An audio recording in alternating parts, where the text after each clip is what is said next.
I thought someone was living in my house. The truth was worse. I live alone. That wasn't always the plan, but after a breakup and a job change, I ended up renting a small two-story house on the edge of town. It was old but clean, cheap enough to afford on my own, and quiet. Almost too quiet. The landlord said the previous tenant left suddenly, but I didn't ask questions. I just wanted a place to reset my life. The first week was uneventful. The second week is when things started to feel wrong. It began with sounds, soft ones, subtle enough that I could explain them away. A floorboard creaking upstairs when I was in the kitchen, a faint thump late at night, like something being set down carefully. Old houses make noise, I knew that. Still, I started locking my bedroom door at night. One morning, I noticed my kitchen chair wasn't where I left it. I was certain I'd pushed it under the table before going to bed. Now it was pulled out, angled slightly toward the hallway. I told myself I must have moved it and forgotten. That excuse stopped working a few days later. I came home from work and found my shower damp. Not running, just recently used.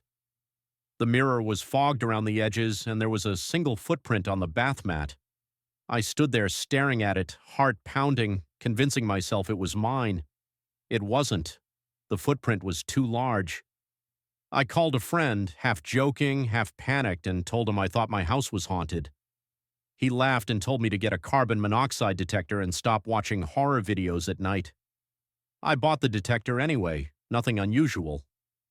The noises continued, always at night, always upstairs. I stopped going up there unless I absolutely had to. Then food started disappearing. Not whole meals, just small things. A slice of bread, a few crackers, half a banana I knew I hadn't eaten. At first I blamed stress and my poor memory, but one evening I tested it. I left a sticky note on the fridge. If someone is here, please leave. When I came home the next day, the note was gone. In its place was another note written in shaky handwriting. I will. I didn't sleep that night. I sat in my locked bedroom with the lights on, gripping my phone, listening to every sound the house made. Around 3:12 a.m., I heard slow footsteps above me. They weren't pacing. They were careful. Like whoever was walking didn't want the floor to creak. At 3:17, something brushed against my bedroom door from the outside. Not a knock, more like fingers. I called the police. They searched the house thoroughly, closets, attic, basement, nothing. No signs of forced entry, no missing valuables. One officer suggested someone might have broken in before and left. Another asked if I was under a lot of stress. They left me with advice to change my locks. I changed them the same day. For 2 nights, everything was silent. On the third night, I woke up to breathing. Not my own. It was coming from inside the room. I froze, staring at the ceiling, afraid to move. The sound stopped.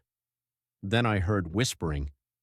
So quiet I couldn't make out the words, just the sound of a voice forming them. I reached for my phone flashlight and turned it on. The room was empty, but my closet door was open. I never leave it open.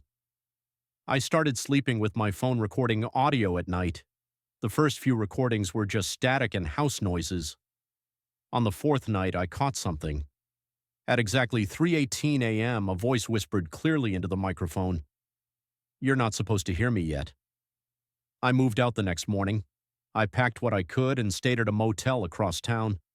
I emailed the landlord, told him I was breaking the lease due to safety concerns and attached the audio file.